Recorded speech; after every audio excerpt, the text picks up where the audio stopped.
Hi friends, welcome to Arul tech info. தமிழர் திருநாளாம் பொங்கல் பண்டிகையை சிறப்பாக கொண்டாடும் வகையில் தமிழக அரசு அரசு ஊழியர்களுக்கு பொங்கல் பரிசு அறிவித்து அறிவிப்பு வெளியிடப்பட்டுள்ளது. அதன்படி மாண்புமிகு தமிழ்நாடு முதலமைச்சர் திரு மு.க.ஸ்டாலின் அவர்கள் தமிழகத்தில் அரசு பணிகளில் உள்ள அனைத்து அரசு ஊழியர்களுக்கும் ஆசிரியர்களுக்கும் பொங்கல் சிறப்பு போனஸை அறிவித்து அறிவிப்பு வெளியிடப்பட்டிருக்கிறார். அதன்படி அரசு பணியாளர்கள், ஆசிரியர்கள், ஓய்வூதியதாரர்கள் குடும்பங்களுக்கு பொங்கல் போனஸ் அறிவிப்பு வெளியிடப்பட்டுள்ளது. மாண்புமிகு தமிழ்நாடு முதலமைச்சர் திரு மு.க.ஸ்டாலின் அவர்கள் 2023 to 24 ஆண்டிற்கான சி மற்றும் டி பிரிவு பணியாளர்களுக்கு மிகை ஊதியம், சி மற்றும் டி பிரிவை சார்ந்த ஓய்வூதியதாரர்கள், குடும்ப ஓய்வூதியதாரர்கள் மற்றும் முன்னாள் கிராம அலுவலர்களுக்கு பொங்கல் பரிசு வழங்கிட 163,81,00,000 நிதி ஒதுக்கீடு செய்து உத்தரவு பிறப்பிக்கப்பட்டுள்ளது.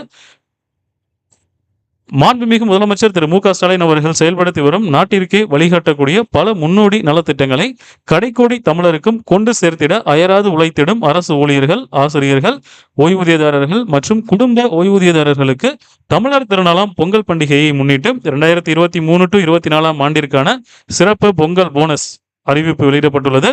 அதன்படி சி மற்றும் டி பிரிவு குரூப் சி, டி பிரிவை சார்ந்த பணியாளர்கள் மற்றும் ஆசிரியர்களுக்கு ரூபாய் 3,000 மிகை ஊதியமாக பொங்கல் போனஸ் வழங்கப்படும் என அறிவிப்பு வெளியிடப்பட்டுள்ளது.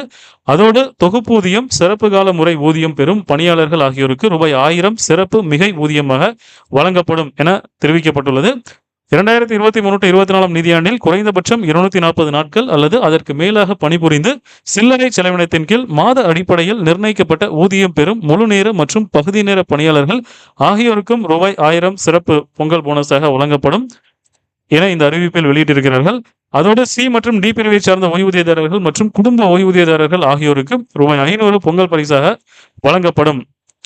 இந்த சி மற்றும் டி பிரிவை சார்ந்த ஓய்வூதியதாரர்கள் மற்றும் குடும்ப ஓய்வூதியதாரர்கள் பார்த்தீங்கன்னா முன்னாள் கிராம பணியமைப்பு, முன்னாள் கிராம அலுவலர்கள், கிராம உதவியாளர்கள் மற்றும் அனைத்து வகை தனி ஓய்வூதியதாரர்கள் ஆகியோருக்கும் ரூபாய் 500 பொங்கல் பரிசாக வழங்கப்படும் என தமிழக அரசு வெளியிட்டுள்ள செய்திக்குறிப்பில் வெளியிடப்பட்டுள்ளது. மேலும் இது போன்ற பல அப்டேட்ஸை தெரிஞ்சுக்கிறதுக்கு stay tuned with Arul tech info channel. Thanks for வாட்சிங். தேங்க்யூ.